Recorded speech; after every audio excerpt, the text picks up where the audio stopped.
Si nosotros tuviéramos que calificar este tiempo de reflexión, este sermón, si lo llamamos sermón o esta enseñanza, es un sermón didáctico. O sea, el propósito es enseñar. Y enseñar unos principios de doctrina fundamentales. Y algunos que tienen muchos años de conocer al Señor, tal vez pensarán que es un ejercicio inútil. Pero a veces, hermanos, entre la enseñanza y la formación que hemos recibido y la rutina y la práctica cotidiana, perdemos algunas prácticas, algunas conductas, algunos énfasis. Así que para los nuevos será novedoso. Será interesante conocer algunos principios de enseñanza del Señor para la vida cristiana. Y aunque el título del mensaje tiene que ver más con la cena del Señor, voy a empezar hablando un poco de lo que conocemos en la Escritura como las ordenanzas, las órdenes específicas que dejó el Señor para la práctica de su iglesia.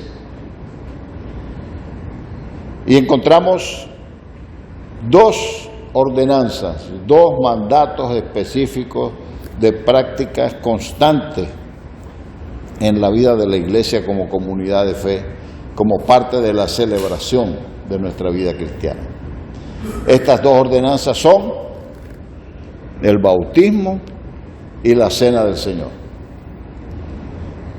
Son mandatos, son órdenes, y ante el Señor no hay discusión, las órdenes se obedecen. ¿Cierto? En la casa muchas veces era así con mi mamá. Las órdenes se obedecen, no hay discusión, aunque yo tenga la intención de discutir lo que sea. Mi mamá en algún momento me dijo, tú quieres ser abogado, pero conmigo aquí no vas a ser abogado, aquí tienes que obedecer y punto. Sí, las órdenes se obedecen. Así que cuando nosotros como iglesia y como creyentes practicamos estas dos ordenanzas, lo que realmente estamos haciendo es siendo obedientes a dos acciones que el Señor nos mandó que ejecutemos, que reconozcamos, que practiquemos. Esas dos acciones no tienen la posibilidad de acercarnos más o no a la salvación, no producen salvación, no hacen una obra de gracia diferente, porque están fundamentados en la acción fundamental del ejercicio de esas dos acciones, que es la fe en el Señor Jesucristo como Señor y Salvador. Si yo acepto a Jesucristo como Señor y Salvador de mi vida, en todos los aspectos, no solo en los espirituales, en todos los aspectos, entonces debo obedecerle con estos dos mandamientos, con estas dos ordenanzas. Las dos son el bautismo y la cena del Señor. Como les dije, tienen funciones específicas. Y hoy, aunque voy a mencionar un poquito el tema del bautismo, otro día tal vez profundizaremos más, aprovecho que vamos a tener la cena del Señor para hablar después un poco más de lo que implica la cena del Señor, y voy a hacerlo de manera breve y sencilla. Pero para poder tomar la cena del Señor, hay cosas previas que debo hacer. Como por ejemplo, ¿qué? Como por ejemplo haber aceptado a Cristo como Señor. Porque el paso que doy aquí de obedecerle es aceptarle como Señor. Entonces, si Él me ordena como creyente y como iglesia que debo obedecer a través de la práctica del bautismo, el primer paso es aceptar a Cristo como Señor. Pero si acepto a Cristo como Señor, el siguiente paso, lo más pronto posible, es el bautismo. Y voy a explicar. Porque se han utilizado a través de la historia por lo menos dos formas de bautismo, o llamadas bautismo, que en la práctica habría que definir. Una forma que se reconoce, se ha pensado, se ha practicado como bautismo es lo que se llama la aspersión, es rociarle agua sobre la cabeza. Y la otra forma es inmersión, o sea, sumergirle dentro del agua completamente. Por razones idiomáticas y por razones teológicas, el bautismo tiene una sola forma reconocida y verdadera según la Biblia. Y recordemos, hermanos, la Biblia es nuestra norma de fe y conducta. Toda nuestra práctica de fe y de conducta debe estar sostenida por la palabra. Entonces, el fundamento de nuestra fe es la Biblia. ¿Qué significa la palabra bautizar?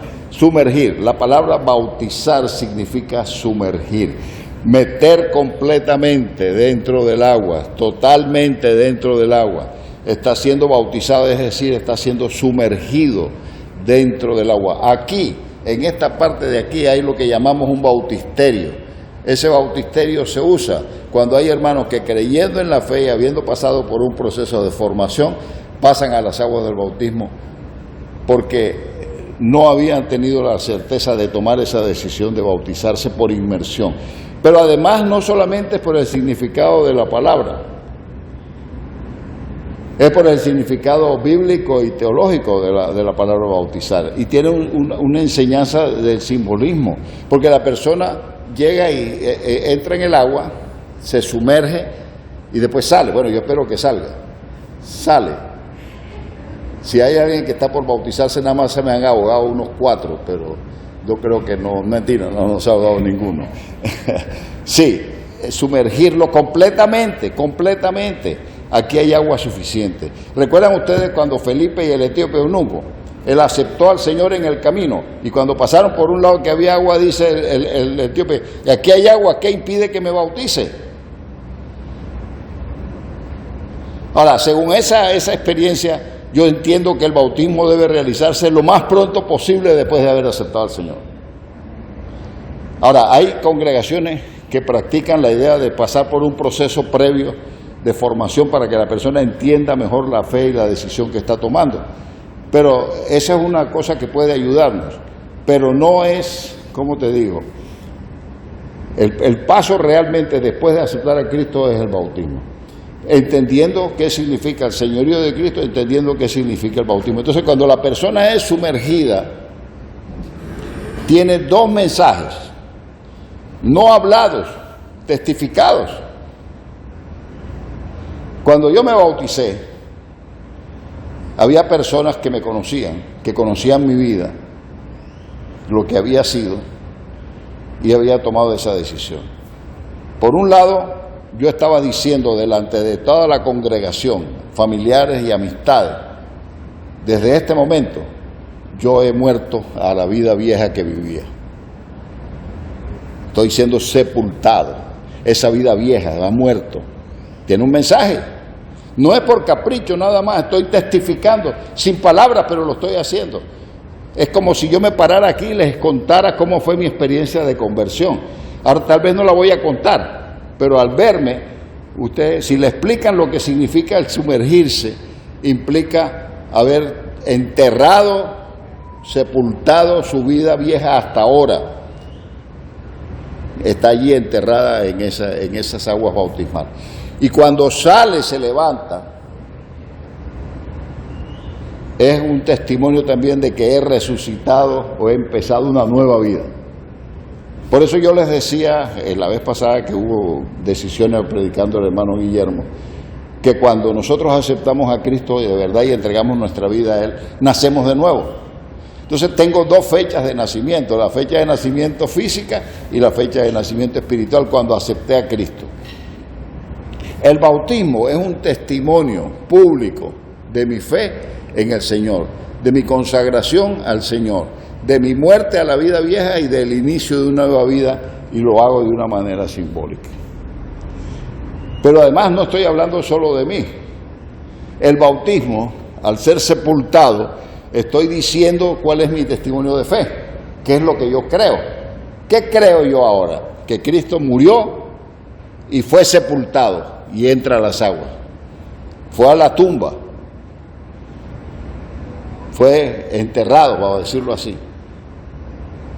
Cristo vivió y murió murió, sí murió, y está siendo sepultado.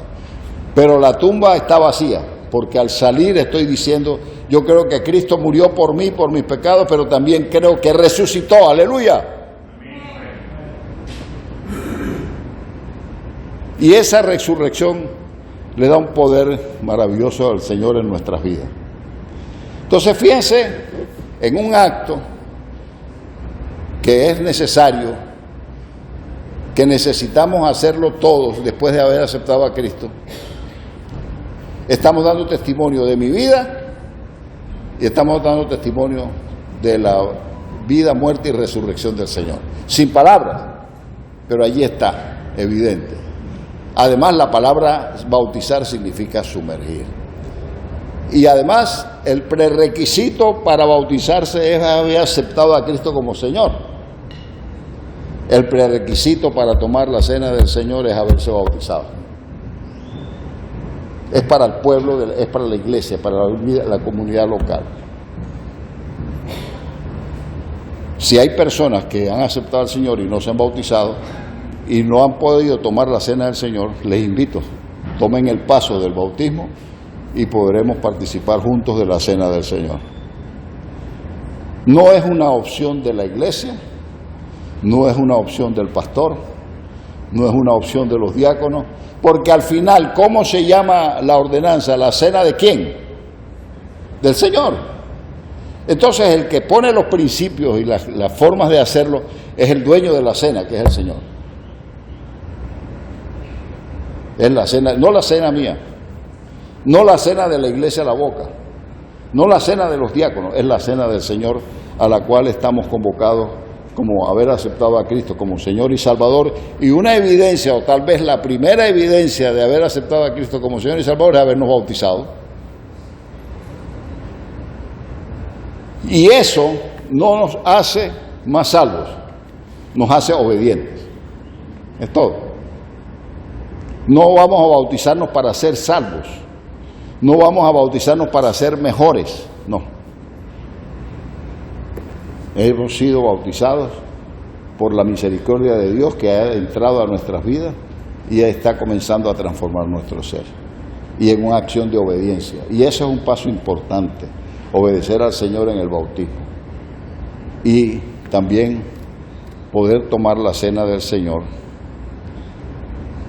con ese acto de obediencia también. No es que la cena del Señor nos hace mejores cristianos, o que la cena del Señor es para los buenos cristianos, entre comillas. No, no es. Por eso, y ahora sí me voy directamente a lo que sería el pacto, el tema de esta mañana, que espero sea sencillo y breve. Creo que el contexto que hemos presentado nos ayuda a poder participar con mucha más claridad de la cena del Señor, recordando, repasando detalles que son importantes en esta mañana.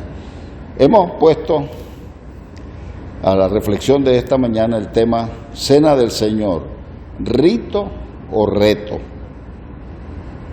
Rito o reto. Pregunto, ¿qué es un rito?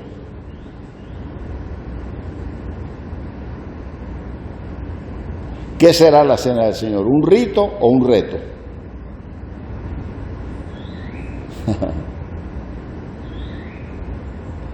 Porque fíjense, hermano, yo sé de personas que son muy pendientes de los primeros domingos de cada mes.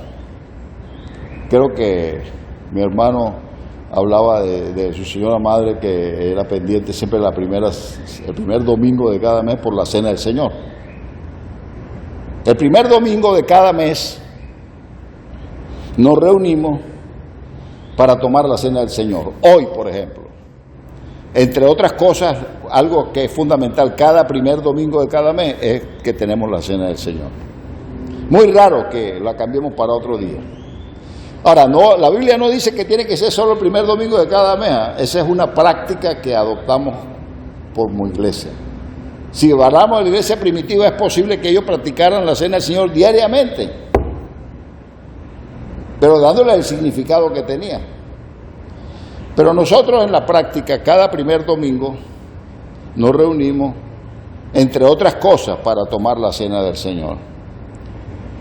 Y hermanos, debemos tener una conciencia clara de lo que significa participar de la cena del Señor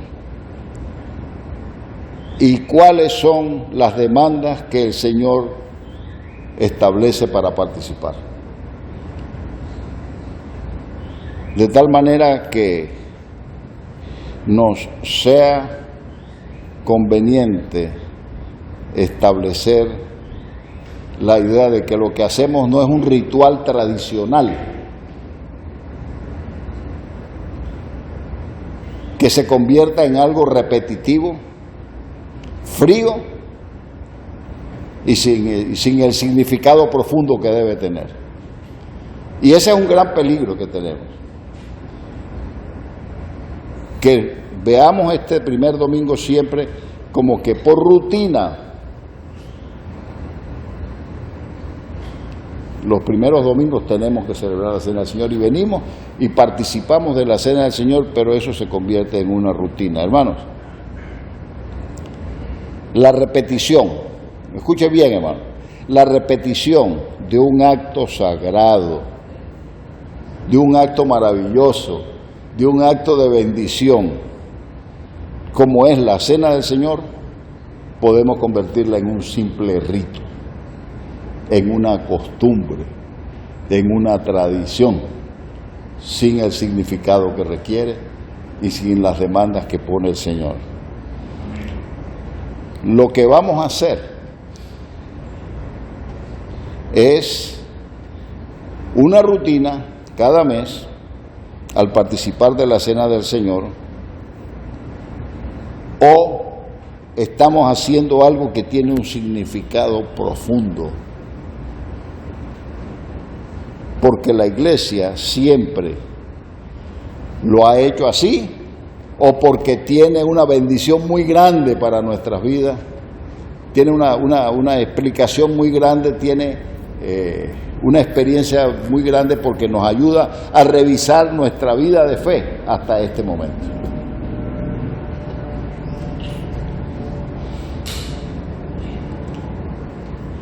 Y muchas veces, como se ha convertido en un rito, o puede haberse convertido en un rito o en una rutina, muchas veces venimos con la idea de que vamos a celebrar la cena del Señor, pero no nos preparamos anticipadamente para tomar la cena del Señor.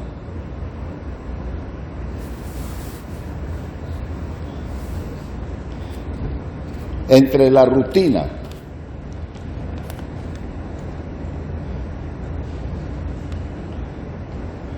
para el rito hay un corto paso, o sea, es fácil que pasemos de una práctica de obediencia y de testimonio del Señor a una práctica rutinaria, y que nos olvidemos del significado profundo que tiene esa cena del Señor. Israel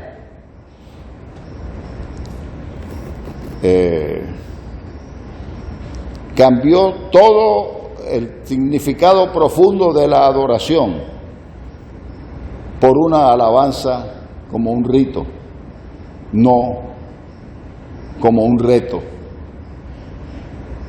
La rutina, la frecuencia de hacer ciertas cosas hace que podamos convertir algo que es tan hermoso como es que nos trae tantas cosas a la memoria como es la cena del Señor, en una rutina, a un rito que no tiene mayor significado. Hermano, en la cena del Señor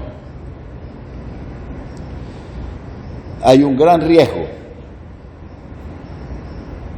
en convertir la cena del Señor en un rito, en una costumbre, en una práctica de tradición.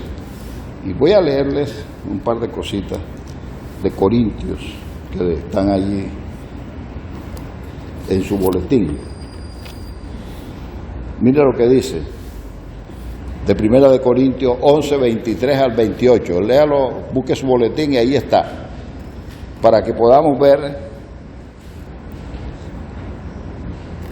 lo que dice la Escritura. Dice, porque yo recibí del Señor lo que también os he enseñado, que el Señor Jesús, la noche que fue entregado, tomó pan, y habiendo dado gracias, lo partió y dijo, tomad, comed, esto es mi cuerpo que por vosotros es partido, haced esto en memoria de mí. Hermano, la cena del Señor no es un rito, es un reto. Es un reto a vivir en santidad. Y ese es un reto bien grande.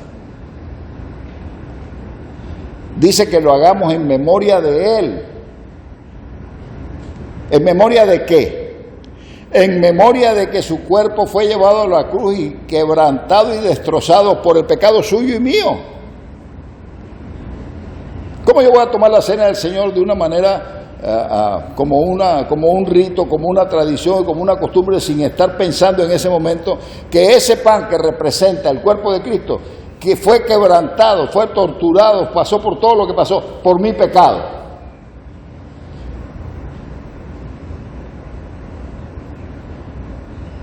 Y no solo por mi pecado del pasado, porque la Escritura dice que el Señor sigue intercediendo. Si necesitamos que el Señor interceda por nosotros, ¿por qué? Porque puede ser que todavía volvemos a pecar. Y Él sigue intercediendo por nosotros, por nuestros pecados, antes de haberlo aceptado, pero también por los pecados en los cuales podemos caer. Intercede por nosotros, en memoria de ese cuerpo quebrantado, de ese cuerpo roto. No puedo yo andar mal sin examinar mi propia vida, sin que mi vida esté apegada a la palabra del Señor, y tomar la cena del Señor como si todo estuviera bien. Y fíjese, hermano, el Señor en este momento, en su misericordia y en su gracia, sigue haciendo lo mismo que ha sido hecho siempre. Él me perdonó por gracia, su cuerpo fue quebrantado por amor y por gracia. Y hoy, si usted ha estado viviendo en una situación de pecado con la cual no ha podido romper, no ha podido terminar, no ha permitido que el Señor transforme esa situación, hoy también el Señor quiere perdonarle por su gracia y por su misericordia. Pero usted tiene que reconocer si es que hay algo que tenga que confesar delante del Señor, no delante de mí. Y usted tiene que pedirle perdón a Dios por la sangre de Cristo que derramó, que quebrantó su cuerpo allí por su pecado y por el mío. Así como lo hizo la primera vez, cada vez es necesario ser consciente de que si no estoy cumpliendo, si no estoy viviendo conforme al proyecto de Dios, entonces Él va a seguir intercediendo por mí y va a seguir perdonando mis pecados, pero tengo que reconocerlo, tengo que confesarlo, tengo que aceptar que no está bien, que no corresponde al proyecto de Dios, que no corresponde al modelo de Dios, y comprometerme con Él a trabajar para que trabaje en mi vida de tal manera que eso que ahora no anda bien pueda andar bien.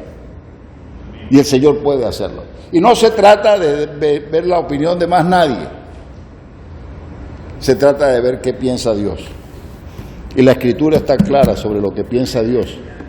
¿Recuerdan ustedes cuando David confesó su pecado en el Salmo 51?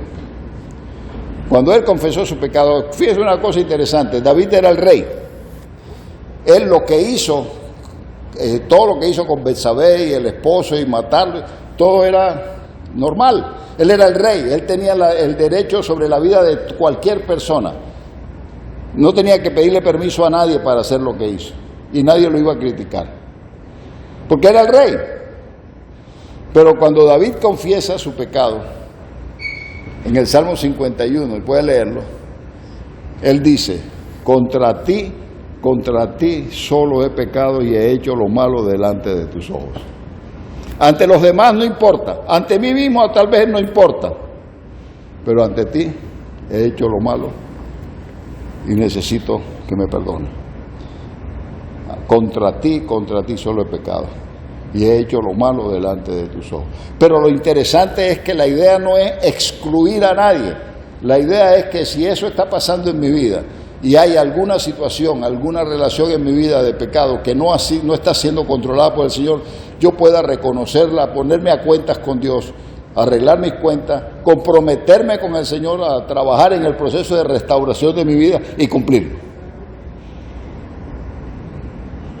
Y Él, por la misma gracia y por la misma misericordia con que te perdonó en un principio, lo hará en este momento. Porque para eso Él está intercediendo por ti en la cena del Señor. Pero no fue solamente su cuerpo. Miren lo que dice, porque dice en memoria de mí. Lo que dice el siguiente versículo. Asimismo, tomó la copa, también la copa, después de haber cenado diciendo, esta copa es el nuevo pacto en mi sangre. Haced todas las veces que la bebiereis en memoria de mí. Nuevamente, en memoria de mí no es para recordarlo nada más, es en memoria de qué hizo que Él tuviera que quebrantar su cuerpo por nosotros. ¿Qué produjo el derramamiento de la sangre de Jesús en la cruz? Mi pecado. Dice Pablo, el cual me amó y se entregó a sí mismo por mí. Sí, hermanos, participar de la cena del Señor es recordar esos momentos de dolor en el cual el cuerpo del Señor fue quebrantado por mí y su sangre fue vertida, fue derramada por mi pecado. Y yo no quiero que eso se haya hecho en balde. Si ya Cristo perdonó mis pecados y yo estoy en una condición en que quisiera revisar mi vida para enderezar mis caminos, el procedimiento es el mismo: volvernos al Señor, confesar nuestros pecados, pedirle perdón y pedirle por su Espíritu Santo que nos acompañe en esa transformación. Y eso nos permitirá, si es que lo hacemos con sinceridad, con honestidad y con el verdadero propósito de que cambie nuestras vidas, eso permitirá que con libre conciencia podamos tomar la cena del Señor, pero con el compromiso de que haremos lo que sea necesario para poner nuestra vida en orden con el proyecto de Dios. Amén.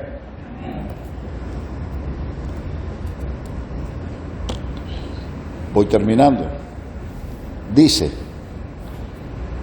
de tal manera, fíjese,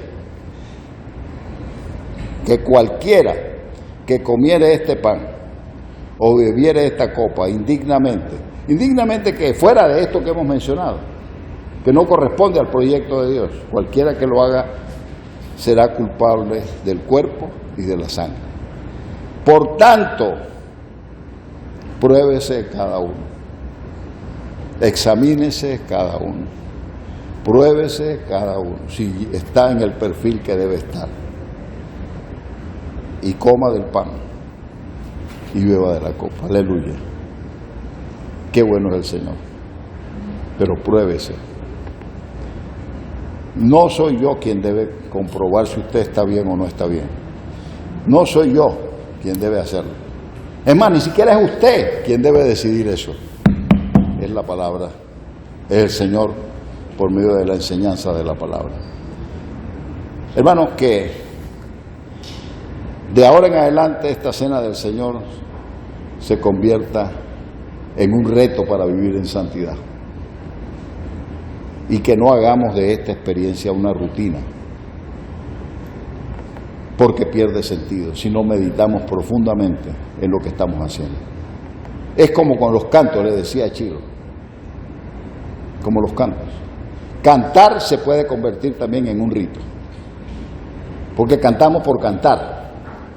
Pero ¿qué tanto meditamos en la palabra que estamos cantando, en el mensaje que estamos cantando, en lo que el Señor nos está diciendo en los cantos o en lo que nosotros le estamos diciendo al Señor en nuestros cánticos? Cantamos como un rito, se convierte en una costumbre. Todos los domingos hay que cantar, y hay que cantar corito, hay que cantar himno, sin ver el profundo significado que tiene tanto himnos como coritos y cada uno de ellos. Bueno, si convertimos nuestra experiencia de fe, nuestra adoración, nuestro culto en un rito, será muy fácil que hagamos de la cena del Señor una rutina, una costumbre, una práctica. solo porque es el primer domingo del mes que hay que celebrar la Cena del Señor. No, es porque tiene un profundo significado que he tratado de compartir con ustedes de manera breve y sencilla. Yo les hago una invitación para antes de tomar la cena. Allí donde ustedes están, inclinen su rostro. Y como dice el apóstol Pablo, pruébese. ¿Qué decir pruébese? Examínese. Examinémonos todos. Y es posible que nos demos cuenta que ninguno de nosotros es perfecto, que todos tenemos algo que confesar y que todos tenemos algo que corregir. Pues este es el momento de confesarlo y de proponerse corregirlo, porque el Señor ha comprometido su palabra en que si lo hacemos podremos ser restaurados, ser perdonados y podremos estar habilitados para tomar la cena del Señor. Entonces recordemos muy sencillo, hermano. Primero, entregue su vida al Señor de verdad. Segundo, obedezca, y su primer acto de obediencia lo más pronto posible. Bautícese si no lo ha hecho. Después de bautizarse, entienda bien lo que significa bautizarse y por qué lo hace. Y participe de la cena del Señor en memoria del Señor, recordando lo que Él mismo nos dijo que significaba. En memoria de quién y de qué. Y preparémonos ahora para que tengamos un par de minutos de probarnos a nosotros mismos, de examinarnos a nosotros mismos y de prepararnos espiritualmente para participar en el profundo significado que tiene la cena del Señor. Sí, pueden agachar su rostro, pueden cerrar sus ojos, pueden orar, pueden poner a cuenta su vida con Dios y estamos listos para que Él entonces, en su siguiente gracia y misericordia, siga limpiándonos y siga ayudándonos a que trabajemos en un proceso de santidad que es ser cada día más parecidos al Señor.